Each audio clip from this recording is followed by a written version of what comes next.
Olá pessoal, paz e graça a todos em Cristo Jesus.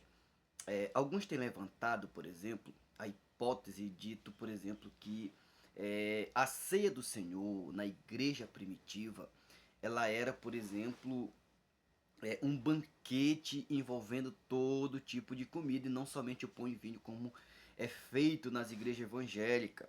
E com isso, por exemplo, eles têm sugestionado que as igrejas evangélicas, elas, por exemplo, têm criado esse modelo enganado a muitos e que, de uma certa forma, o cristianismo atual ele é um sistema religioso que é um desvio da Bíblia Sagrada. Então, esse vídeo que eu vou aqui estar gravando é exatamente para nós analisarmos biblicamente e observarmos se de fato é desse jeito na Bíblia, nas Escrituras, porque é muito fácil falar, mas quando chega na hora de você provar algo, aí se torna um problema. E aqui esse vídeo não tem como proposta atacar ninguém, mas sim defender o posicionamento cristão da igreja, mostrando com isso que a nossa fé não é cega, a nossa fé se baseia em fatos e evidências, que é a palavra de Deus, ok? Então a pergunta é: a ceia do Senhor, ela é um banquete envolvendo vários tipos de alimento ou somente pão e vinho? A minha resposta é: não é envolvendo vários tipos de alimento, mas somente pão e vinho. É isso que é a ceia do Senhor. E para tomarmos como base para nossa análise, nós vamos aqui citar, por exemplo, 1 Coríntios capítulo 11, versículo de número 17 em diante, aonde aparece ali, por exemplo, o apóstolo Paulo dizendo: nisto que eu vou dizer-vos, eu não vos louvo. E aí ele diz: porque quando vocês se ajuntam, vocês não se ajuntam para melhor, vocês se ajuntam para pior. Lá no versículo 18, Paulo vai dizer, por exemplo, porque eu ouço acerca de vocês que há dissensões entre vós, e em parte eu creio. Ou seja, eu sei que nem todos vocês estão com dissensão, mas eu sei que é verdade o que estão dizendo e que vocês estão um povo dividido. Lá no versículo 19, Paulo vai dizer: até importa que haja entre vós heresias, que na corrigida traduz dessa forma. A atualizada vai dizer: até importa que haja entre vós partidos. E lá no versículo de número 19 ele conclui: para que os que são aprovados, que noutra tradução vai dizer os que são sinceros, se manifestem. Lá no versículo 20, aí é a parte que nos interessa, Paulo vai dizer: de sorte que, quando vos ajuntar num lugar, observe o que Paulo vai dizer: não é para comer a ceia do Senhor.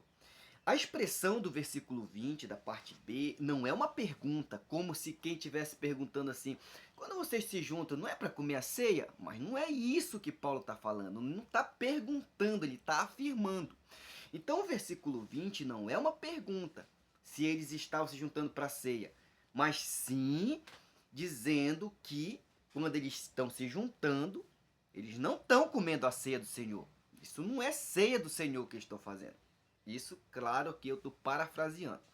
O versículo 21, Paulo vai começar dizendo com uma palavrinha significativa que é a palavra porquê em português, aquele porquê junto que é explicativo, né? Então essa palavra é traduzida da palavra gar em grego. Gar é uma partícula em grego que ela serve para dar explicações, para dar razões ao que foi dito anteriormente. Então o que é que Paulo disse anteriormente? Vocês não estão comendo a ceia do Senhor. No versículo 21, ele vai explicar por que eles não estão comendo a ceia do Senhor. E aí, ele explica no versículo 21. Porque quando vocês se ajuntam, cada um de vós toma antecipadamente a sua própria ceia. Observe que no versículo 20 ele diz que eles não estão comendo a ceia do Senhor. Qual que é a razão? O versículo 21 explica: porque eles estão comendo sua própria ceia. Então, ou seja, não é ceia do Senhor, essa ceia é de vocês. No versículo 21 ele continua dizendo: e assim, dessa forma que vocês estão fazendo, um tem fome e o outro embriaga-se. Eu não vou entrar aqui na palavra embriaga-se, porque para não tomar tempo, que é traduzido lá da palavra grega meto, mas a palavra meto aqui de passagem, ela significa tanto embriaguez mesmo, embriaguez no sentido tóxico, intoxicado, quanto no sentido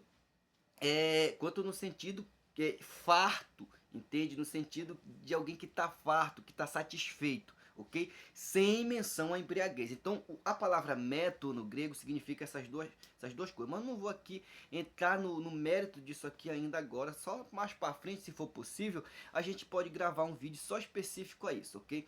Mas enfim, o versículo 22, ali, por exemplo, o apóstolo Paulo vai dizer ali, por exemplo, no versículo 22, que ele pergunta: porventura vocês desprezam a igreja de Deus? Então veja que agora é uma pergunta: vocês desprezam a igreja de Deus? É, ou vocês querem envergonhar os que nada tendes? Ou seja, eles estavam comendo, fazendo a ceia de uma forma, eles comiam, faziam, essa festa de fraternidade existia, tá bom? Esses banquetes existiam envolvendo vários tipos de alimentos, só que isso não era a ceia. E isso também acontecia antes da ceia, ok? Era uma confraternização que existia na igreja primitiva antes da ceia, não era a ceia do Senhor, ok? Não era a ceia do Senhor. E nesse meio aí, o que ocorria? O pobre que não tinha condição, às vezes não tinha condição de levar muita coisa, tinha condição de levar nada e ficava com fome no meio dos irmãos. O rico já ficava ali de uma forma querendo se exaltar sobre o pobre, entendeu? E de uma certa forma, por exemplo, humilhando o pobre, porque ali ele não oferecia nada e o pobre saía dali com fome e o outro ali comia até não querer mais. Ok? E se quer oferecer para o pobre, então isso é egoísmo. Aí Paulo disse: olha, vocês estão humilhando o pobre, ok? Versículo de número 22. Eu vou louvar vocês por isso. Ele conclui de forma alguma: nisso eu não vos louvarei. Agora ele termina o versículo 22, ok? Mostrando que isso não é ser coisa nenhuma, isso não faz parte, isso na verdade fazia com que eles participassem do ato sagrado da ceia, faz com que ele participe do ato da ceia indignamente, ok? Indignamente. Aí aqui no versículo 23, Paulo vai agora começar a explicar o que é ceia. Primeiro ele disse aqui no versículo 20 que eles não estão comendo ceia. Versículo 21, por que eles não comem ceia? Por causa que eles estão comendo a própria ceia deles. E no versículo 23 ele vai explicar por que não é a ceia do Senhor e por que é a própria ceia. E ele vai explicar agora o que é a ceia no versículo 23. Aí ele começa novamente com a palavrinha gar, que no grego essa palavrinha gar, ela é uma partícula explicativa que serve para dar razões, entendeu? Para dar razões, para explicar o que foi dito anteriormente. Então veja que agora ele vai explicar porque eu recebi do Senhor o que também vos ensinei. Ou seja, o que eu vou dizer agora para vocês, eu já falei anteriormente, eu já ensinei vocês aí estando convosco. É nesse sentido, ou seja, o que eu recebi do Senhor, eu também vos ensinei. Então, eu ensinei para vocês o que Jesus me ensinou sobre ceia. Aí ele vai dizer que o Senhor, na noite que foi traído, ele tomou o pão e, tendo partido, deu graças e disse: isto é o meu corpo. Aí no versículo de número, versículo 24, né, e 25, aí ele pegou, tomou, semelhantemente depois se tomou o cálice e disse: isto é o meu sangue, fazei isto em memória de mim. Agora eu quero explicar para você o sentido disso aqui. Quando você pega, por exemplo, a palavra isto no grego, a palavrinha ali que está traduzida por isto no grego é a palavra tuto. Tuto. A palavra tuto no grego, ela pode ser traduzida como isto, isso, este, esse, essa, esta, enfim. Mas há uma diferença de isto para isso, este para esse, esta para essa e assim por diante. Há uma diferença. Vou dar aqui um exemplo para vocês. Eu estou com uma Bíblia aqui, ok? Quando essa Bíblia está na minha mão, eu não digo para ela essa, eu digo para ela esta Bíblia é a palavra de Deus. Se essa Bíblia, porventura, está na mão de um amigo meu que está aqui do meu lado, está na mão de um amigo meu que está do meu lado, eu digo assim, essa Bíblia é a palavra de Deus. Se está na minha mão, esta Bíblia é a palavra de Deus. Está na mão do meu amigo, Essa Bíblia é a palavra de Deus. Então qual que é a diferença?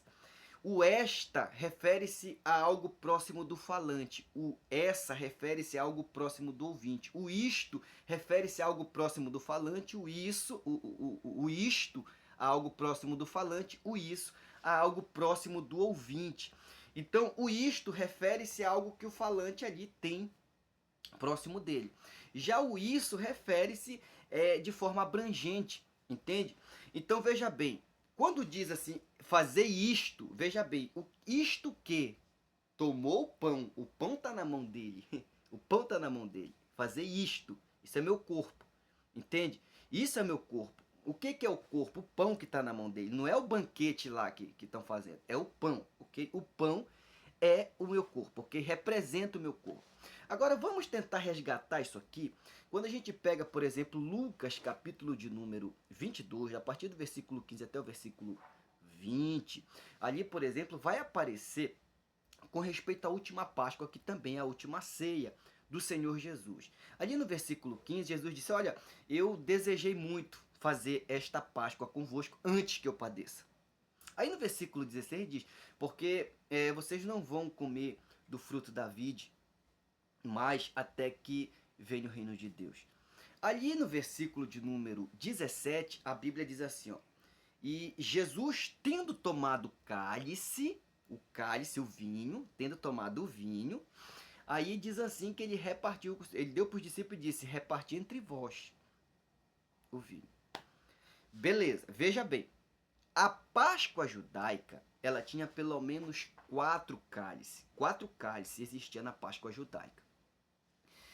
E os judeus, eles faziam a Páscoa com 4 cálices. Alguns judeus exegetas entenderam que esses 4 cálices, ele vinha devido, por exemplo, o sentido dele era devido, por exemplo, ao que está em Êxodo capítulo 6, versículos 6 e 7. Então esses 4 cálices representavam a separação, que é a santificação, né, do povo de Israel, quando saíram do Egito. Representava o juízo de Deus que ele trouxe sobre o Egito. Representava o segundo cálice, né? O terceiro cálice representava, por exemplo, a redenção, quando eles passam pela travessia do Mar Vermelho. E o quarto cálice representava a esperança do Messias. Ok? Então, esses 4 cálices que eram a Páscoa judaica, que estavam na Páscoa judaica, eles estão aqui presentes também no texto de Lucas 22, aonde Jesus, por exemplo, aparece ali no versículo 17 de Lucas 22, quando ele pega esse cálice, literalmente, e, por exemplo, pede para repartir com os seus discípulos. Se você analisar, por exemplo, no versículo 18, vai aparecer um cálice, novamente o outro cálice, que esse cálice ele aponta para o momento final, esse cálice escatológico, que é o momento das bodas do Cordeiro. Quando ele diz que nós não vamos comer novamente do fruto da vide até que venha o reino de Deus. Está lá em Lucas 22, 18, ok? Ele repete novamente o que ele disse no versículo 16. Pois bem, nesse sentido você percebe, por exemplo, que esse cálice agora aqui que ele está se referindo, de não beber do fruto da vide, é um momento escatológico. Então nós já percebemos aí 2 cálices, né? Nós percebemos o terceiro cálice aí, que é o cálice ali, por exemplo, de Lucas 22, versículo de número 20, que é o sangue do Novo Testamento. Beleza.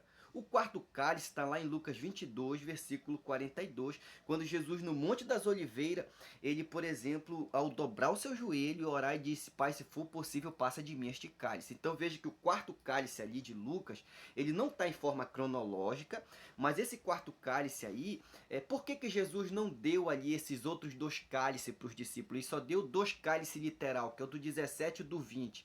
Por que ele não deu? Porque um cálice do versículo 18 ele é escatológico, e o cálice do versículo 42 ele é, por exemplo, um cálice que ele iria ser consumado na cruz, ok? Então por isso ele não aparece no texto de Lucas. Então quando a gente pega, por exemplo, Lucas capítulo 22, do versículo 17, esse cálice ali da ceia, repartir entre vós. Aí ele conclui no versículo 18, falando de forma escatológica, ok? Quando ele entra no versículo de número 19, ali o Senhor Jesus, ele vai aparecer, por exemplo, dizendo que ele tomou o pão. Jesus tomou o pão em suas mãos e, tendo partido, deu graças. Agradeceu, ações de graças, partiu o pão. E aí, esse pão que ele pega na sua mão, que ele reparte, ele diz assim, ó, isto é meu corpo. Novamente aparece o pronome demonstrativo isto. Então, esse pronome demonstrativo, isto, ele traz, por exemplo, a ideia daquele pão que está na mão de Jesus. Se Jesus quer falar da ceia como um todo, ou melhor, da Páscoa como um todo, a Páscoa tinha, por exemplo, ela tinha o cordeiro pascual, que era o cordeiro ali que tinha que ser assado, ok? O cordeiro não aparece ali, mas ele estava ali nessa Páscoa com Jesus, ok? Estavam se alimentando desse cordeiro. Então o que eu quero dizer é o seguinte, que se Jesus quisesse envolver a Páscoa como um todo e não somente esse terceiro cálice, ok? E não somente esse terceiro cálice, ele, por exemplo, teria dito assim, ó, fazei isso em memória de mim, ok? Então veja, por exemplo, que ali ele não fala fazer isso em memória de mim, e sim fazer isto em memória de mim.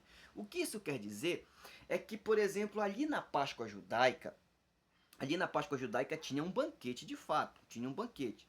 Só que quando Jesus pega o terceiro cálice, ok? Que está lá em Lucas 22, do versículo 20, a gente percebe ali, por exemplo, o pronome demonstrativo apontando apenas para o pão que está na mão de Jesus. Isto é meu corpo, ok?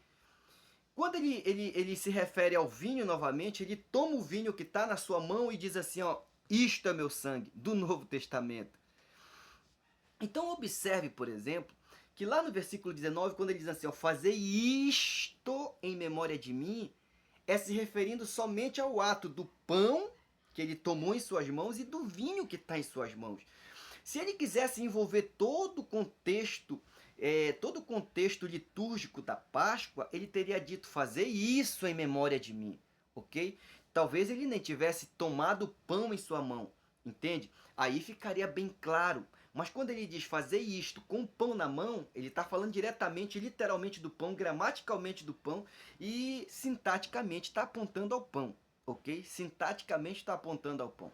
Então, quando ele diz fazer isto em memória de mim, é falando, mencionando o pão somente e o vinho somente, ok? Não é fazendo menção ao ato como um todo da Páscoa, entendeu? A liturgia completa da Páscoa, mas apenas aquela parte, ok? E isso está claro linguisticamente no texto de Lucas, capítulo 22. E quando Paulo reconstrói, ele diz que ele recebeu do Senhor, ou seja, Jesus instruiu ele como que era para ser instruído a Páscoa. E ele diz, olha, o que eu recebi do Senhor também vos ensinei, que na noite que ele foi traído, ele tomou o pão, tendo dado graça, partiu e disse, isto é meu corpo. Isto que? Os alimentos que está aqui no ato da Páscoa, não, o pão representa meu corpo, o pão, isto, não tem como isto ser uma menção aos alimentos como um todo que está ali, por exemplo, no ato da Páscoa, não tem como, linguisticamente, não existe exegeta para dizer isso, ele pode dizer por conta própria, mas por dentro da sintaxe, ele não consegue provar isso, ok? Não consegue provar, em hipótese alguma. Então, isto é meu corpo. Isto é uma menção ao pão, ok? Representando o corpo de Cristo. Isto é meu sangue. Isto é uma menção ao vinho que está na mão dele, ok? E não uma menção a todos os vinhos que estavam ali no ato da Páscoa, ok? Isto é meu corpo. Agora, se ele quer falar de todo o vinho que está no ato da Páscoa, ele falaria isso é meu sangue, ou seja, isso se refere ao vinho que está ali na mão dos discípulos, ao vinho que está na mão dos discípulos, ao vinho que já beberam, ao vinho que vão beber, enfim, envolvia tudo. Mas como ele diz isto, é falando apenas daquele vinho que ele tem em mãos e que ele vai distribuir com os seus discípulos, ok? Então não existe dúvida alguma linguisticamente, sintaticamente, aqui, biblicamente, você lê o texto do seu contexto literal, no seu contexto gramatical, no seu contexto aqui, do que o texto de fato está dizendo, o texto está dizendo de forma direta que aqui a ceia do Senhor é envolvendo somente o pão e somente o vinho. Não é envolvendo um banquete, envolvendo todo que é tipo de comida, ok? Somente pão e vinho, que é uma representação do corpo e do sangue do Senhor, tá bom? Então, a ceia do Senhor é um banquete envolvendo todo tipo de comida? Não é, não é. Isso é o que alguns querem que seja para exatamente confrontar, para exatamente denegrir, para exatamente bater de frente com a igreja do Senhor e dizer que a igreja está errada, porque tem alguns que estão aí trabalhando um conceito para desconstruir o que foi pregado anteriormente, porque tem um grupo de desigrejado, tem um pessoal aí que se diz teólogo, que dizem que são, por exemplo, judeu, tem uma galera aí que estuda um pouco de hebraico, já quer dizer que ele é judeu, aí alguns se intitulam judeu messiânico, tem hora que a gente até ri dessa palhaçada, ok? Mas enfim, no WhatsApp todo mundo é teólogo, todo mundo é teólogo. Agora, por exemplo, do Viva Voz aqui, do cara a cara, a gente percebe que essa galera não tem muita base não, ok? Então, por exemplo, lá no WhatsApp a galerinha vai no Google ali, pá, aí o Google ali joga um monte de conceito para eles, um monte de artigo e eles vão lá e colam, às vezes manda para... Então no WhatsApp todo mundo é teólogo, todo mundo é exegeta, todo mundo conhece, mas quando é no cara a cara parece que o cara corre. Então, eu tô falando isso aqui porque alguns aí tentaram me, por exemplo, se posicionar contra meu posicionamento. Alguns que se intitulam judeu, que se intitulam aí exegetas, que se intitulam estudiosos, mas que no final das contas não sabem nem o que diz, ok? Às vezes são teólogos de internet, teólogo de Google, tá bom? Teólogo aí que pesquisa aí no Google, ele tá, às vezes está numa discussão, aí ele, para não ficar por baixo, ele vai lá no Google para ver o que o Google acha, o que o Google tem a explicar para ele. Então, por exemplo, no Viva Voz aqui, sintaticamente, vou aqui deixar logo caracterizado, sintaticamente você não consegue provar por dentro da gramática que a ceia do Senhor era um banquete, tá bom? Era um banquete, você não tem como provar isso. Isso aí é você que decidiu assim, na Bíblia, na Bíblia, na Bíblia, na Bíblia, mais uma vez, na Bíblia, a ceia do Senhor é pão e vinho, ok? Ceia do Senhor como memorial, pão e vinho. Agora, você quer fazer um banquete na igreja? Faça. Isso aí, ninguém é contra isso aí. E se você faz ceia como se fosse banquete, continue fazendo, não tem nada a ver com a tua vida. Agora, não venha dizer que nós estamos errados, porque nós estamos fundamentados na palavra de Deus, tá bom? E a igreja evangélica, ela não tem uma fé cega, mas sim uma fé que se ampara na Bíblia, nas Escrituras, onde Deus, por exemplo, nesses últimos dias tem salvado, libertado, batizado com o Espírito Santo, porque brevemente Jesus voltará. Que Deus te abençoe.